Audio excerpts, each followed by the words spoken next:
Desde Génesis hasta Apocalipsis, desde el Edén hasta la Nueva Jerusalén, encontramos en la Biblia principios de vida. Principios de vida, con Héctor Manso. Las verdades inmutables e inspiradoras de las Escrituras para aprender a decidir lo que Dios ordena. Y ahora con ustedes, el tema de hoy.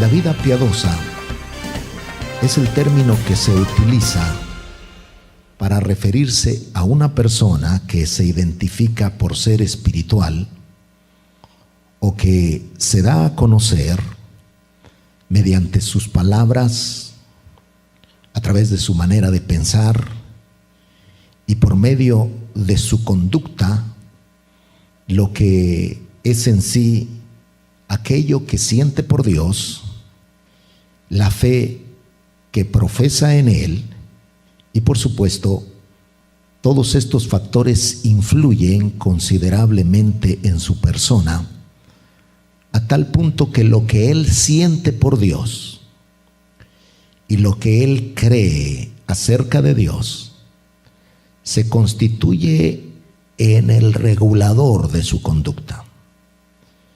Esos son los factores que determinan cómo habrá de hacer frente a la vida, cómo habrá de relacionarse con las personas que le rodean y cómo habrá de conducirse en este mundo independientemente de las tentaciones, las luchas, los periodos difíciles o las diferentes circunstancias negativas a las que se exponga.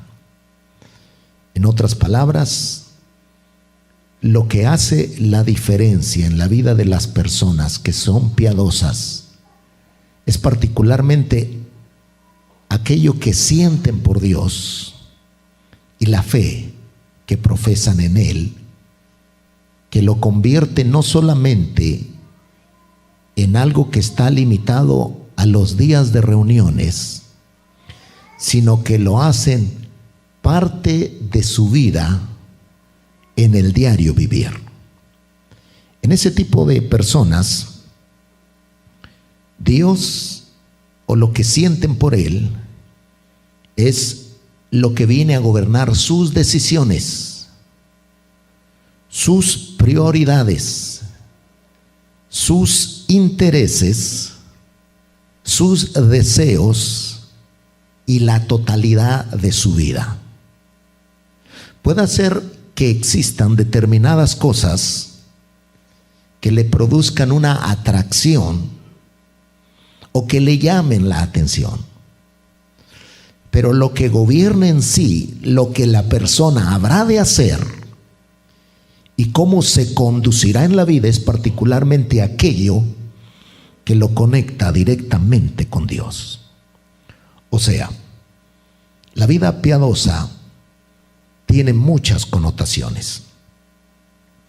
Se hace evidente particularmente en llevar en el interior un profundo interés y un gran anhelo por todo aquello que se relaciona con Dios. Es cultivar el deseo de anhelar continuamente más y más de su presencia. O sea, el asistir a las reuniones en los días de servicio para uno no es suficiente. El leer la Escritura durante la semana no viene a ser algo que de momento le produzca una plena satisfacción. Le ayuda. El practicar el bien o hacer buenas obras forma parte de eso. Pero lo que caracteriza a una persona como piadosa es el hecho de una especie de pasión, fervor, interés y anhelo que desarrolla interiormente y de manera continua en su propia persona. Nada le produce tanta satisfacción, tanto deleite, tanta sensación gratificante como lo que es Dios. Y en el mundo pueden existir muchas cosas atractivas y deleitosas, pero para una persona piadosa no hay nada que sea más importante que Dios en su propia vida, y ni siquiera su esposa, ni siquiera sus hijos, ni siquiera su trabajo, ni siquiera sus bienes. Lógicamente, todos estos factores que les he mencionado suelen ser importantísimos en la vida de la persona. Pero si hablamos de alguien que se caracteriza por ser piadoso, la persona más importante en su vida, y porque no solamente manifiesta fe o amor, sino que a su vez está dispuesto a entregar su vida, es Dios. ¿Usted estaría dispuesto a morir por su esposa?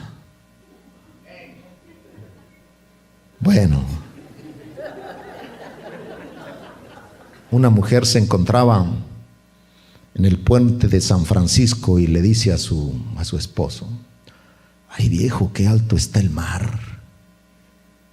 Si me tiro, ¿irías por mí? Y el marido le dice: si te digo que sí, ¿te tiras?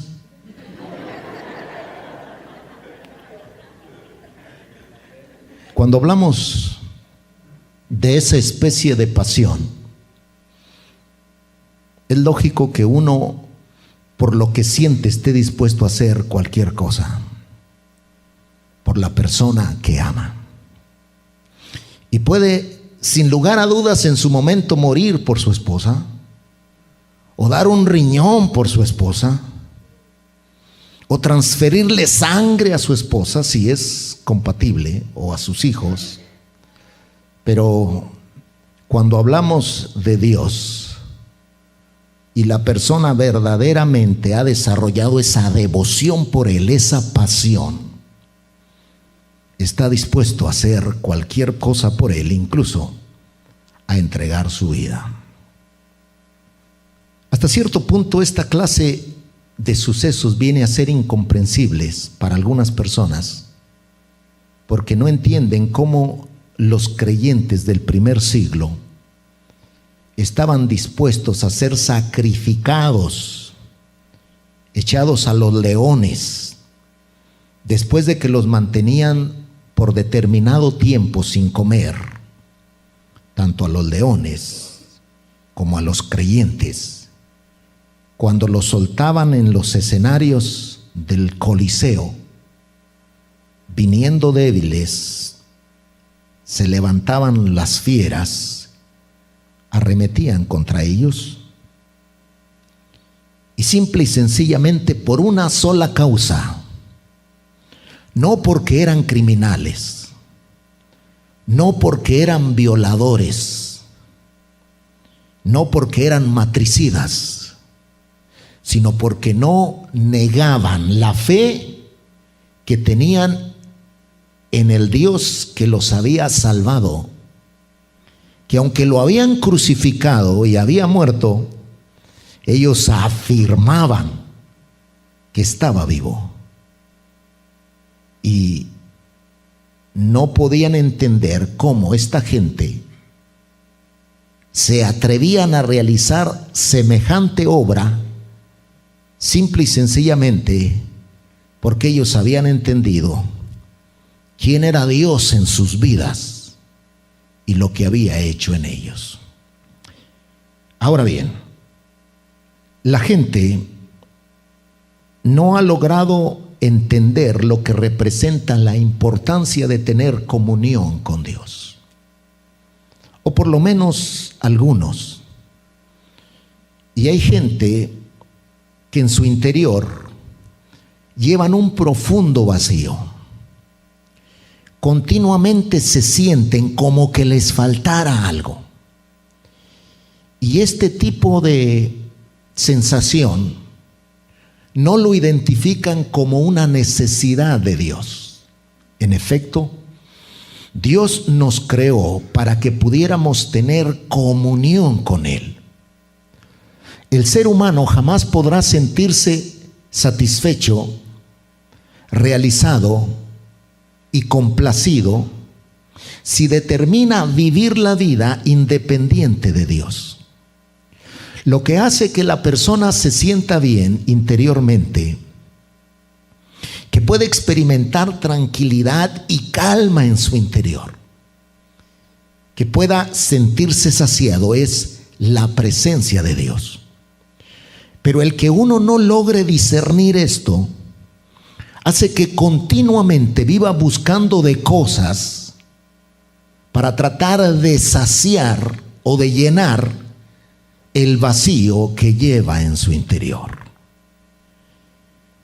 Y algunos, en vez de experimentar buenos resultados, se sienten que cada día experimentan un profundo vacío y una necesidad mayor. Es que es así, Dios no se equivoca. Y uno de los propósitos primordiales por los cuales Él nos creó es para que en este mundo pudiéramos tener comunión con Él. Una relación de intimidad, de compañerismo, una relación personal, donde usted a todas horas y en cualquier parte donde se encuentre, puede tener la oportunidad de comunicarse con Él sin tener que hacer cita. En la madrugada, a la medianoche, en el día, cuando todo marcha bien y aun cuando se encuentra en periodos de crisis, tenemos el libre acceso de venir a la presencia de Dios. Y Dios nos creó precisamente con esa necesidad, porque no hay nada que uno practique en este mundo que pueda producirle la satisfacción interna que uno anhela. Solamente la presencia de Dios. La manera más clara para ilustrarlo antes de avanzar, porque todo esto forma parte de la introducción, la manera más clara para entenderlo es basado en lo que registra el primer libro de la Biblia llamado Génesis. Dice Dios: produzcan los peces seres vivientes. Y luego dijo Dios: produzca la tierra seres vivientes. Cuando le habla a las aguas producen peces. Cuando le habla a la tierra produce animales o plantas. ¿Y qué es lo que ocurre? El sustento, la dependencia, lo que permitía que ellos pudieran continuar viviendo era el vínculo o la conexión con su fuente, con su origen. Si sacamos a los peces de las aguas, ¿qué ocurre? Comemos pescado asado. Y si sacamos a las plantas de la tierra o a los animales, ¿qué ocurre? Se mueren. ¿Por qué? Porque necesitan estar conectados a su origen. Y es lo mismo con los seres humanos.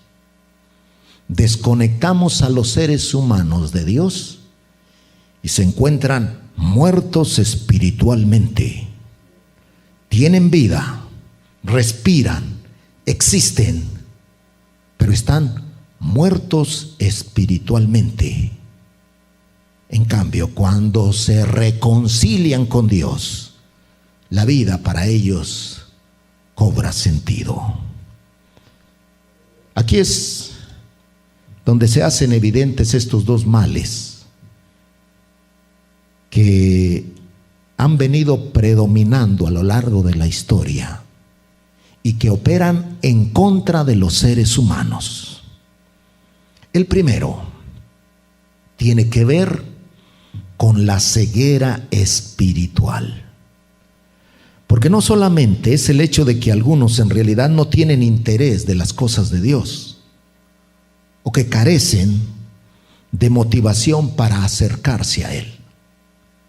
En realidad lo que pasa en ellos es que tienen mucha dificultad para dimensionar, para comprender, para entender acerca de lo que es la necesidad espiritual que tienen en su interior de Dios.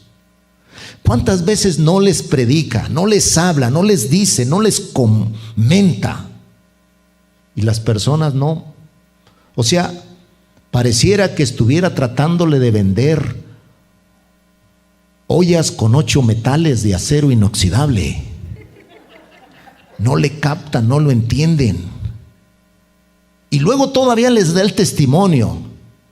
Les dice: antes yo me drogaba, antes yo era un alcohólico, antes mi mujer me pegaba, antes era un ladrón, antes, ahora Dios me hizo una nueva criatura. Y aún así, las personas no lo entienden. Lo más lamentable de esto es que este tipo de personas son amigos que uno aprecia, son familiares que forman parte de la misma familia, son gente que para uno son especial y que uno no quisiera que se chamuscaran en el infierno, y que la salvación para ellos no depende de lo que uno crea, sino de que ellos puedan entender la importancia de darle un lugar a Dios en sus vidas. ¿Cuál es la causa? Ellos se encuentran cegados espiritualmente. De esto es que hablaba el apóstol Pablo en el segundo libro de Corintios, capítulo número 4, versículo número 4. Ya de antemano habla lo que es una de las funciones que realiza el enemigo de nuestras almas en contra de los seres humanos. Y ahí abarca a aquellos que nosotros amamos y que quisiéramos verlos también experimentando el favor de Dios y sus cuidados en sus vidas. Él dice: en los cuales el Dios de este siglo, refiriéndose al maligno, a Satanás, a la serpiente antigua, al engañador, que en esos tiempos predominaba como Dios con diminuto. El Dios de este siglo cegó el entendimiento de los incrédulos. Mire qué tan importante es la fe, porque la fe es el punto de conexión para que desaparezca la ceguera espiritual. Esta es la causa por la cual el punto de conexión con nuestro Dios no es nunca por medio de los sentimientos ni de las emociones y ni siquiera de lo que ven nuestros propios ojos. El punto de conexión para lo que es la relación y los beneficios que podemos recibir de Dios se hace evidente por medio de la fe. Si usted quiere conectarse con Dios, si usted quiere recibir la manifestación del poder de Dios en su vida, el medio para que ocurra es la fe. La oración ayuda, pero cuando hay alguien que cree, que desarrolla fe en lo que Dios puede hacer independientemente de la realidad que se vive en el presente, cuando alguien cree verdaderamente, entonces se manifiestan cambios, porque Dios responde a la fe. Dice que el Dios de este siglo cegó el entendimiento de los incrédulos para que no les resplandezca la luz del Evangelio de la gloria de Cristo, el cual es la imagen de Dios. Cada uno de los que tenemos la gran bendición de conocer a Cristo de manera personal, que lo hemos confesado como Señor y Salvador, debemos vivir profundamente agradecidos por su gran amor, por su gracia abundante, por su inmensa bondad y misericordia que ha mostrado para con nosotros, simple y sencillamente porque nos abrió el entendimiento. Y por causa de ello, no solamente nuestra vida es diferente. ¿Dónde estaríamos hoy si Él no hubiera venido a nuestra vida? Más aún, ¿cómo estaríamos hoy si Él no hubiera venido a nuestra vida? Algunos posiblemente ya ni vida tuvieran y estuvieran no solo 3 metros bajo tierra, sino en las profundidades del Seol, en el mismo infierno. Pero qué bueno es Dios para con nosotros, que nos permitió entender la importancia de no formar parte de una iglesia, sino formar parte de la familia de Dios por medio del engendramiento que se efectúa por la fe al recibir a Cristo y confesándolo como Señor y Salvador. Dios, por causa de eso, nos liberó del pecado, nos liberó del engaño, nos liberó de la esclavitud, nos liberó del error. Y es que hay gente que está errada y persiste en su error, está en engaño y continúan siendo engañados. Y una cosa es que a uno lo engañen cuando le venden un anillo diciendo que es de oro y a las 3 horas le manche el dedo. Eso es un engaño. Pero otra cosa muy diferente es cuando uno mismo se engaña. Y Dios nos ha liberado de todas estas cosas, del pecado, del engaño, del error, del poder del enemigo, de la esclavitud. Y la vida nuestra es diferente. Esto no significa que no tenemos dificultades, que no haya situaciones difíciles, que no tengamos que atravesar periodos de dolor o de sufrimiento. Pero significa que aún en medio de todo lo que atravesamos, la partida de un hijo anticipado, de un esposo, la pérdida de una casa, el tener un hijo en la cárcel, el tener dificultades financieras, aún en medio de todo eso, tenemos paz, tenemos seguridad y lo más importante, tenemos la presencia de Dios. Ya lo que representa la condenación eterna, ser librados de eso viene a ser la culminación de todas estas bendiciones que Dios nos concede, simple y sencillamente porque nos abrió el entendimiento. ¿Recuerdan la experiencia cuando nuestro Señor Jesucristo había resucitado y que había una confusión terrible?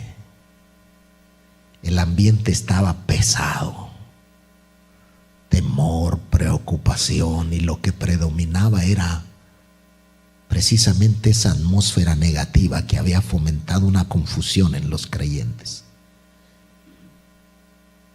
Y en el camino a Emaús iban 2 de los discípulos. Y el Señor Jesucristo se les acerca, comienza a hablar con ellos. Y ellos no lo veían, no lo entendían. Y dice la Escritura, la Biblia, Lucas, les abrió los ojos, les abrió las Escrituras y les abrió el entendimiento para que pudieran comprender la importancia de aquel que estaba con ellos en medio de todo lo que estaban viviendo. Por eso, nuestras oraciones deben estar encausadas en interceder por todas esas personas que nosotros deseamos ver salvas antes de que muramos.